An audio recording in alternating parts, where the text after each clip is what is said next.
A bulldozer rolled through our palace gates during my husband's 65th birthday celebration, followed by a woman holding a court order and wearing an engagement ring. My husband, Chief Kofi Mensah, already had 5 wives, so naturally, all of us assumed she had come to become number 6. The yellow machine stopped beside the courtyard, where 200 guests sat beneath white canopies. Drummers lowered their sticks. The roasted goats continued turning over the fire, apparently less concerned about our family crisis than everybody else. The woman stepped out of a black vehicle in a fitted navy suit. Behind her came 2 bank representatives, a court bailiff, and a contractor in a reflective jacket. "This property is subject to enforcement proceedings," she announced.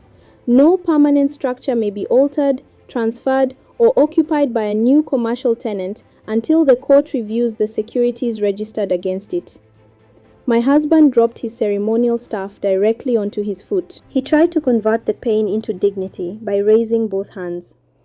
"My people, remain calm. This is a minor administrative misunderstanding." My name is Efua Mansa. I was 31, the youngest of Chief Mensah's 5 wives, and the only person in that courtyard who knew that whenever my husband called something minor, somebody else was about to lose money. Nanaya, his first wife, rose from the carved chair beside him. She was elegant, disciplined, and capable of turning an ordinary throat clearing into a command.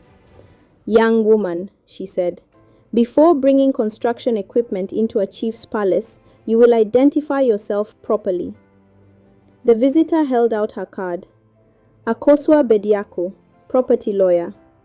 Sister Beatrice immediately closed her eyes and began praying against every strange woman sent to scatter our household. Akosua looked at her. "Madame, I am not here to scatter your household." Gloria raised her phone.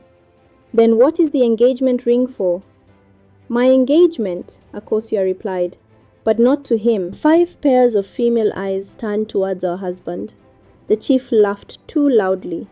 "You see, there is no 6th wife." That did not reassure us. It only confirmed he had already considered the possibility. One bank representative opened a file. He explained that several repayment notices had been ignored and that the chief's cocoa export company had obtained financing using guarantees connected to the palace, the guest house, a prayer ministry, a transport business, and other family assets. Mansa stood so quickly that her chair tipped backwards. "What transport business?" "Mansa Royal Logistics. That is my company." Beatrice stopped praying when he named Fire of Victory International Prayer Center. Gloria lowered her phone when he mentioned a proposed radio station. Then he named a hospitality company registered in my name. I felt the courtyard tilt beneath my feet. "I do not own a hospitality company." Chief Mensah retrieved his staff and leaned on it as if the wood might answer for him. "My wives, today is my birthday. Must we discuss paperwork in front of guests?" Nanaya walked to the sound engineer and took the microphone. "The birthday celebration is suspended." My husband stared at her. "You cannot suspend my birthday." "You are still 65, she replied. "We have suspended the food." That frightened him more than the court order. Within 10 minutes, the guests had been politely removed from the central courtyard, although several remained conveniently close to the walls. Our children, relatives, and elders were sent to the opposite wing. The 5 wives, the chief, Akosua, and the bank officials entered the palace council room. Nanaya assigned seats according to seniority, even though a bulldozer was waiting outside. Mansa placed a calculator on the table. Gloria set her phone to record. Sister Beatrice positioned a bottle of anointing oil beside the loan documents. I opened my laptop. Chief Mensah sighed. "A man should never be questioned by 5 wives at once.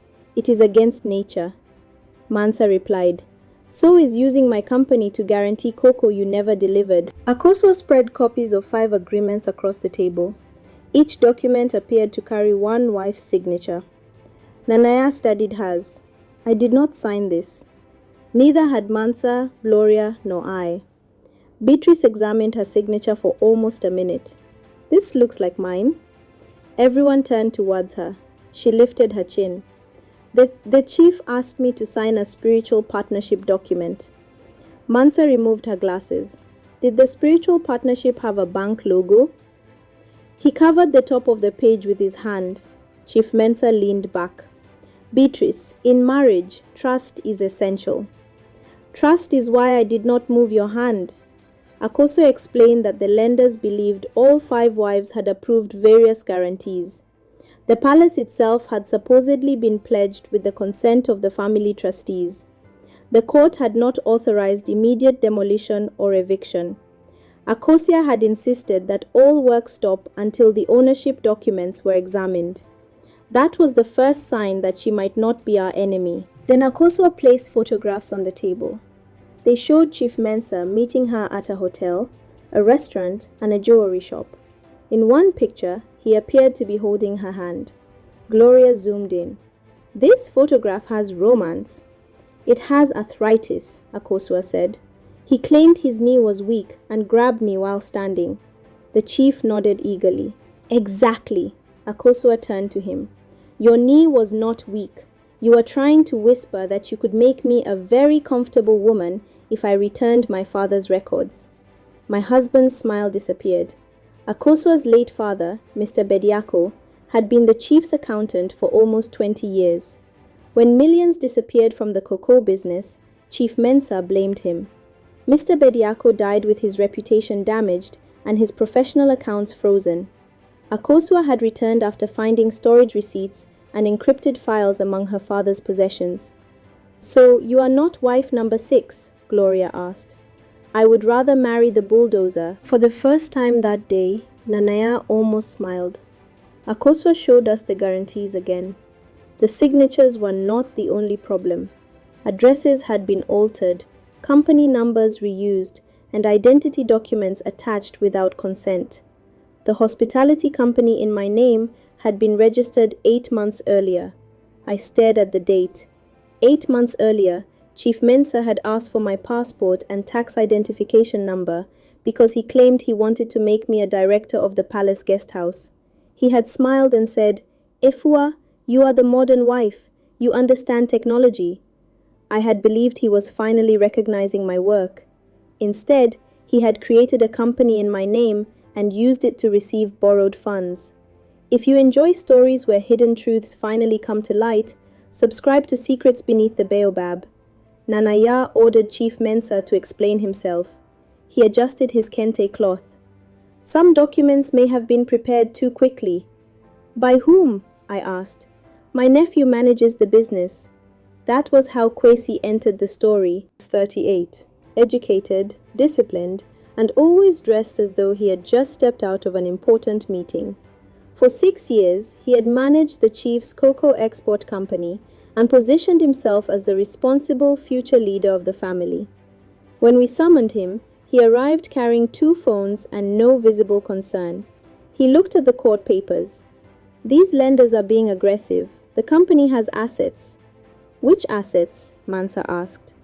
Kwesi began listing warehouses, vehicles, and export contracts. Mansa opened her notebook. The warehouse rent is 6 months overdue.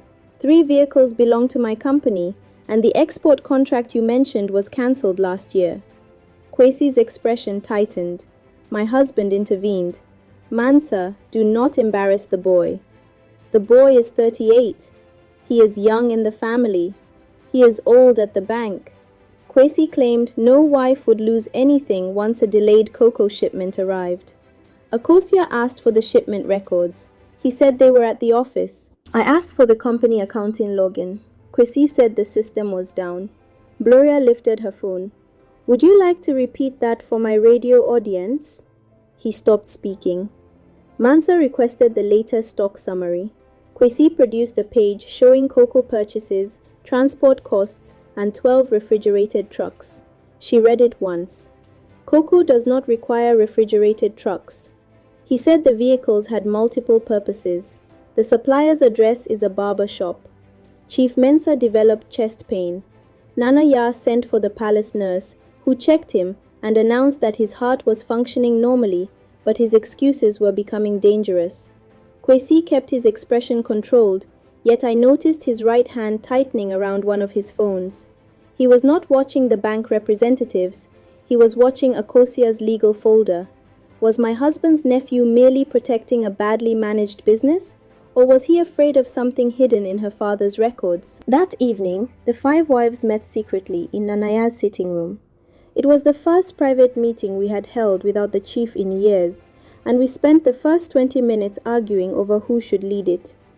Nanaya said seniority decided leadership. Beatrice said God should lead, with her serving as his local representative. Mansa said the person who had paid the most household bills should lead. Gloria suggested rotating chairmanship and broadcasting edited highlights. I created a group chat called Operation Save Our Properties and began assigning tasks while they argued. For years, Chief Mensah had kept us separated by feeding each wife a different promise.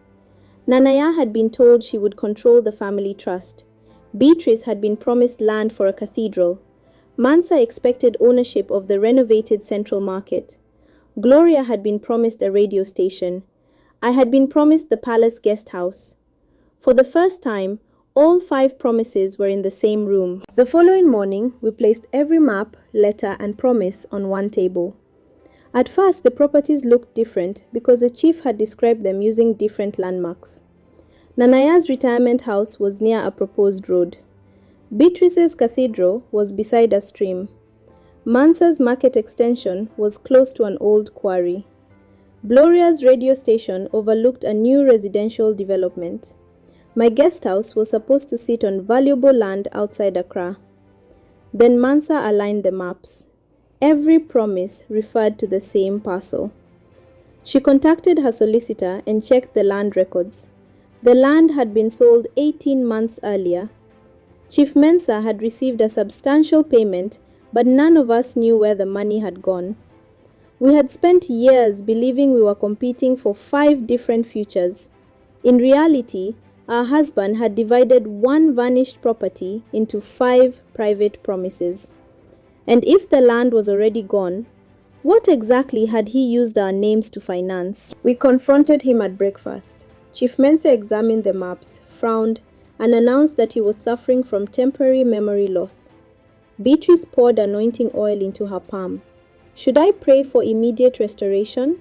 His memory improved. He admitted selling the land, but claimed the money had been invested in cocoa. Kwesi supported him and produced a summary showing stock purchases and transport costs. Mansa pointed again to the refrigerated trucks and the barbershop supplier. Chief Mensah looked towards the fruit bowl as though the bananas might defend him. The more questions we asked, the more his explanations changed. First, the land money had purchased cocoa. Then it had covered transport. Then it had rescued a delayed export contract. Finally, he said a chief could not be expected to remember every commercial detail. I watched Kwesi instead. He never corrected the chief. He simply allowed each new explanation to replace the previous one. Their stories were not merely confused. They had been designed to keep us moving in circles. Akosua joined our investigation reluctantly. She did not trust Chief Mensah, but she did not automatically trust us either. You all benefited from the appearance of wealth, she said. Some of you may have ignored questions because the answers would have been uncomfortable. She was right. Nanaya had protected the chief's reputation. Beatrice had signed papers without reading them. Mansa had repeatedly covered household shortages. Gloria had recorded suspicious conversations but kept them for entertainment. I had managed digital accounts without demanding full access to the business records. We were victims of deception, but our silence had helped the deception grow. Akosua gave each of us a task. Nanaya would search the family archives. Beatrice would examine her ministry accounts. Mansa would organize every household and business receipt. Gloria would review her recordings. I would trace the hospitality company registered in my name. For the first time, we were not competing for the chief's approval. We were looking for the truth he had hidden between us. Nanaya began with the old family chests in a dusty palace storeroom. She knew where generations of ceremonial cloth, title papers, and trustees' records had been kept. I held my phone light while she opened a carved wooden chest that had not been touched in years.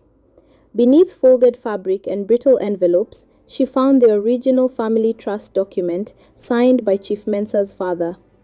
Akosua read it carefully. The palace could not be sold or mortgaged without approval from 4 named trustees. The chief had authority to live there and perform ceremonial duties, but he did not have the right to pledge it alone. Nanaya's hands trembled around the old pages. For 35 years, she had defended the palace as though protecting her husband meant protecting the family. Now, the document in her hands showed that her husband had placed the family inheritance at risk without even telling her. Akosua compared the original trust with the approval attached to the loan. One trustee's signature looked wrong. Nanaya knew why immediately. The man had died 3 years earlier, yet his signature appeared on a mortgage approval dated only 6 months ago. Akosua placed the 2 documents side by side. This is not a simple administrative error. Someone submitted approval in the name of a dead trustee. Nanaya's expression changed from shock to controlled fury. The false approval did not automatically settle the entire dispute, but it gave the trust strong grounds to challenge the security and demand a full investigation.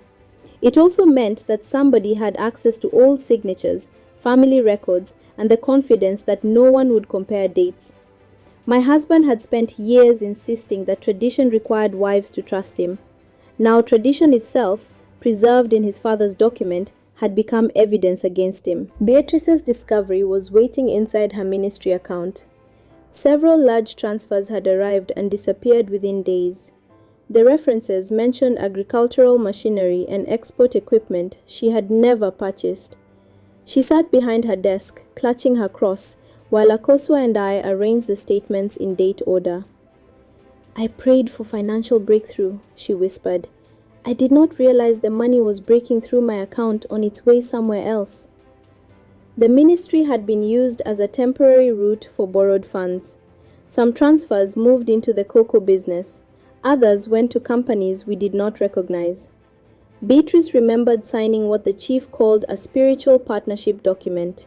She also remembered giving Kwesi access to the office when he claimed he was helping install new accounting software. Her faith had not caused the fraud, but her willingness to trust without checking had given them an open door. This time, she did not reach for the anointing oil.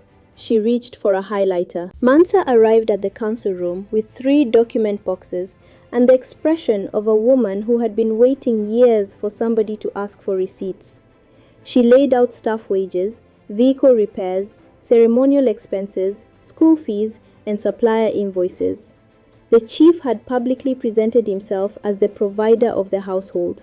Mansa's records showed that his wives, especially Mansa herself, had financed much of the lifestyle people admired.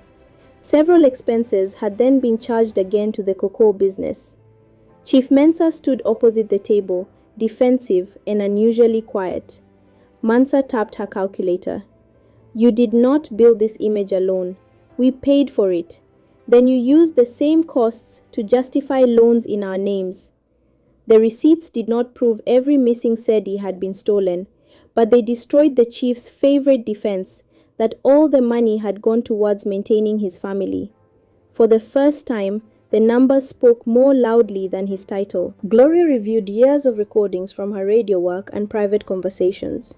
She found 5 separate moments in which Chief Mensah told one of us, "You are the only wife who truly understands me." The tone was identical every time. Even the pause before the word "only" was the same. Gloria played the recordings in Nanaya's sitting room. Beatrice listened to her version and whispered, "I thought that pause was special." "It was special," Mansa said. He used the same pause 5 times. The laughter that followed was not entirely happy. Each recording reminded us how carefully he had used affection to keep us apart. But the files contained more than repeated romance. In one conversation, Kwesi mentioned a final loan and said the family would never allow investigators to disgrace a chief. Gloria stopped the recording and looked at us. The chief's lies had divided us. Kwesi had built a business strategy around that division. My task was to examine the hospitality company registered in my name. The email address attached to it looked unfamiliar, but the recovery number belonged to Kwesi. Using records obtained through Akosua's lawful requests and the bank's review, we traced payments from the loans into companies he controlled. One transfer had helped purchase a flat in Dubai. Another had paid for an expensive vehicle registered to his fiancée. The largest amount had moved into a newly formed consultancy. I stared at the screen until the figures blurred. Chief Mensah had lied to us, but he had not received all the missing money. Kwesi was preparing to leave the country and allow his uncle to carry responsibility for the debts. Akosua placed a hand beside my laptop, not on me, but close enough to steady the moment. "We preserve everything," she said. "No accusations before the evidence is secured." That night, we backed up every file. By morning, the original ledger had disappeared. The ledger had been stored in Akosua's locked workroom inside a sealed evidence box. Only 6 people knew where it was. 1 was the chief, 5 were his wives. Akosua placed the empty box on the table. Someone told Kwesi. Our new unity lasted less than 1 minute. Nanaya suspected Gloria because she talked for a living. Gloria suspected Beatrice because she confessed everything during prayer.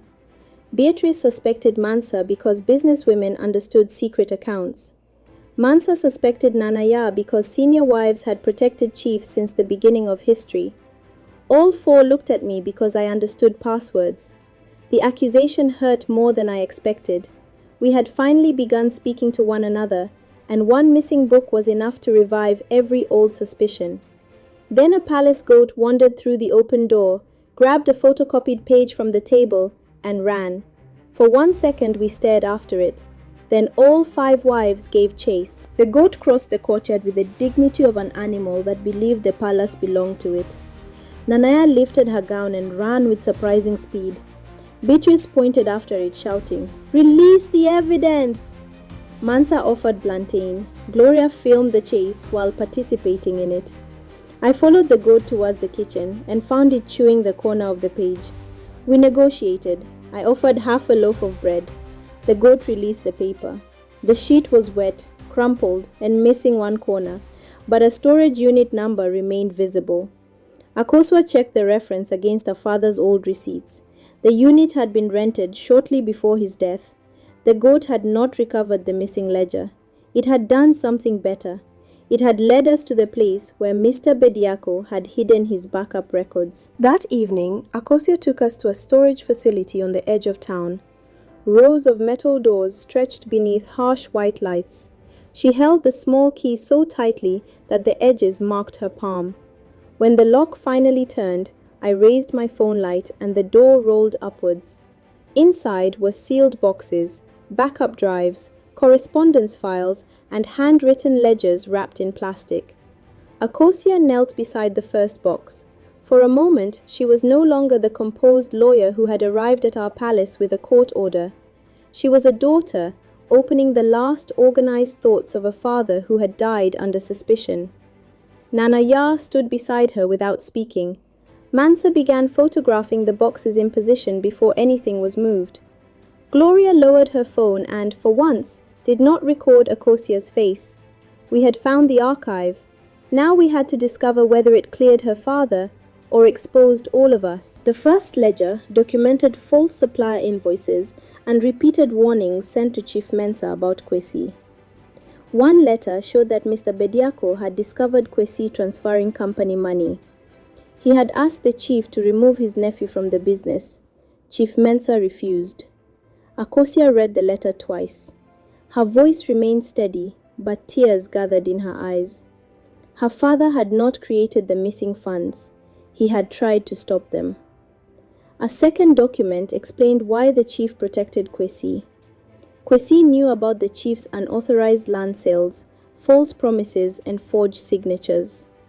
Each man had protected the other because exposing one scheme would expose them both.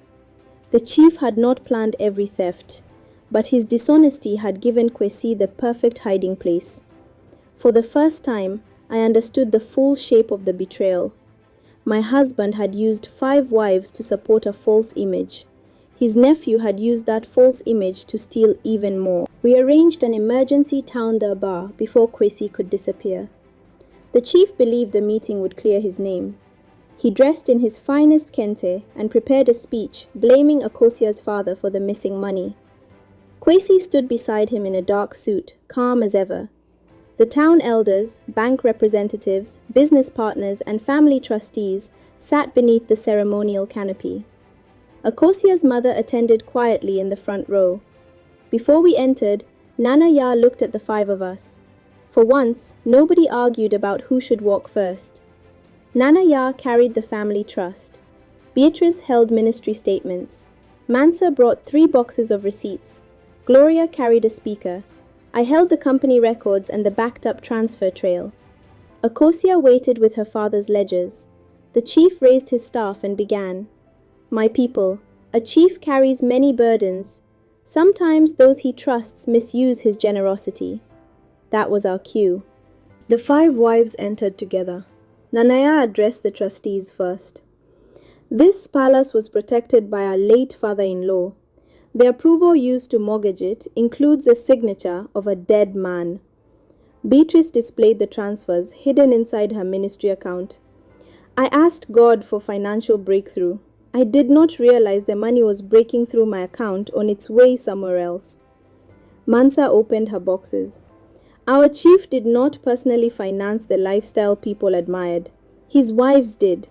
These records show where our money went and which costs were falsely charged to the cocoa business. The elders examined the documents while bank representatives took notes. Chief Mensa tried to interrupt, but Nanaya lifted one hand and he stopped. For 35 years, she had used palace protocol to protect his authority. Now she used it to control the evidence against him. Gloria connected her speaker. Kwesi's recorded voice came through clearly. Once the final loan is released, Uncle will carry the public blame. The family will never allow investigators to disgrace a chief. Kwesi turned towards Chief Mensah. The chief looked genuinely wounded. For the first time, he understood what it felt like to be used by someone who smiled while preparing his fall. I connected my laptop to the screen and displayed the company registrations and transfer trail. The loans entered businesses created with our identities. Then millions moved into companies controlled by Kwesi. Kwesi attempted to leave the gathering. Akosua did not announce an instant arrest. She explained that the court had issued orders freezing the disputed accounts while investigators examined the evidence. The authorities had also been notified of his planned travel. He stopped walking. Chief Mensah raised both hands. I was trying to protect the family. Nanaya faced him. You were not protecting this family. You were protecting 5 different stories and hoping your wives would never compare them. The investigation lasted more than a year. Kwesi faced formal proceedings connected to false documents, misused funds, and fraudulent company transactions. Some assets were recovered, although much of the money was gone. Chief Mensah was not cleared simply because his nephew had stolen more than he had. He had authorized false guarantees, concealed land sales, and allowed our identities to be used. The traditional council permitted him to retain his ceremonial title while removing his control over the family businesses and finances. His public duties continued under strict oversight. The palace remained in the family trust because the purported mortgage approval was challenged. Legitimate debts still had to be repaid. Mansa led the restructuring and negotiated with creditors. Nanaya became chair of the family trust. Beatrice hired a qualified accountant and began reading every page before praying over it. Gloria created a radio series about financial honesty in marriage. Akosua cleared her father's name, and I finally closed the false company registered in mine. I took control of the guest house and introduced proper digital records. I also stopped believing that being the youngest wife meant accepting less truth in exchange for more affection. The 5 of us did not become perfect friends. Nanaya still insisted on protocol. Beatrice still turned ordinary disagreements into prayer points. Mansa invoiced Gloria for using her catering van during a radio event. Gloria announced the dispute on air, but the chief could no longer carry one message from room to room and expect us never to speak. He moved into a smaller suite while the finances were reorganized. Every personal expense required approval from a household committee chaired by all 5 wives. One evening, he gathered us and declared, "From today, I will never hide anything from you again." My phone immediately sounded with a banking alert. Someone had attempted to open another account using his old email address. All 5 of us turned towards him. "It appears the bank has misunderstood my intentions," he said. A man may keep 5 wives divided by telling 5 different stories. But the day those women begin comparing notes, even a chief can run out of places to hide. He believed 5 wives meant 5 separate weaknesses. He discovered too late that it meant 5 witnesses. What would you have done in my position? Share your thoughts below and subscribe for more stories from beneath the Baobab.